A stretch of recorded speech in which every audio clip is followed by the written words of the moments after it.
PKI itu nyata, PKI Gaya Baru, oleh Anton Permana dari Tanhana Dharma Manggala Institute.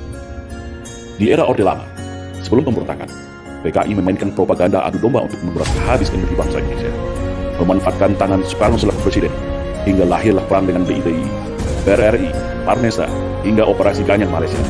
Padahal, sebelumnya, mereka semua adalah rekan-rekan seperjuangan Soekarno semasa perang merebut kemerdekaan. Tidak cukup di situ, dengan fitnah sistematis Parpol Masyumi, HMI dibubarkan. Buya Hamka sebagai tokoh agama karismatik dipenjara tanpa pengadilan.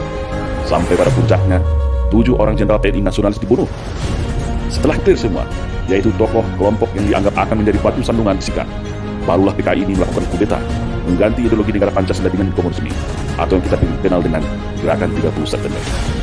Namun alhamdulillah, semua bisa ditumpas dengan sigap atas kekompakan TNI bersama masyarakat dan ulama.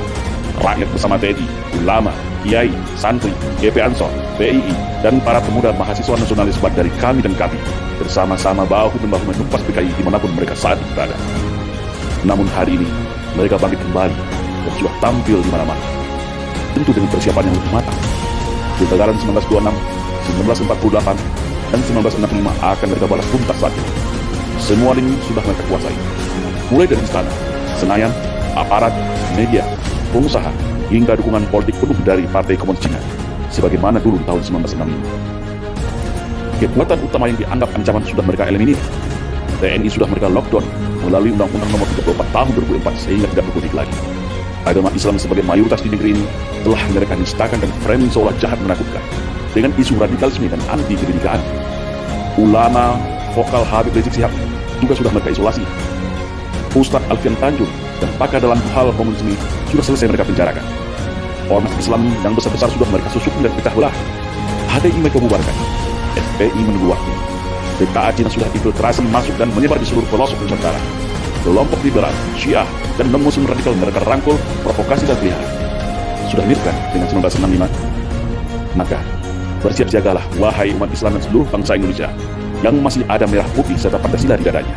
Satu langkah lagi, negeri ini akan berubah menjadi negara berhaluan komunis kalau kita semua lengah dan masih jadi pengecut. PKI hari ini adalah PKI Gaya Baru yang bangkit dari kuburnya. Komunisme gaya baru yang siap secara sistematis dan bertahap merubah Indonesia untuk berhaluan komunis. Hari ini mereka katakan negara tak butuh agama, cukup Pancasila saja. Setelah itu, bisa saja mereka bilang negara tak butuh Pancasila, cukup toleransi saja. Itulah siasat ala komunis, halus, sistematis, dan agitatif. Tidak ada kata mati dalam ideologi. Ibarat sawah dan ladang, ketika kemarau mungkin akan kering menjadi semak belukar. Tetapi ketika kembali disiramnya air, diberi pupuk, maka padi dan tanaman itu pun akan kembali tumbuh dengan subur. Dan hari ini, negara kita adalah surga bagi para anak-anak PKI. Jangan lengah, tetap waspada. Berkuat akan keimanan kita kepada Allah Subhanahu wa Ta'ala.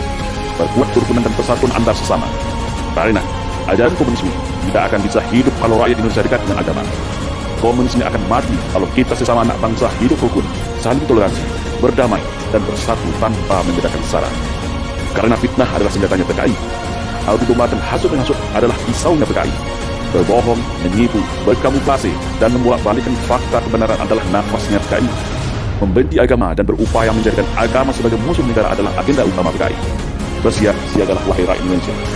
Mereka sudah ada di hadapan, di samping, di belakang, akan di sekeliling kita.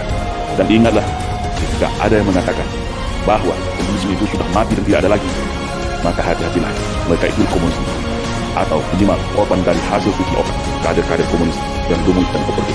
Waspada.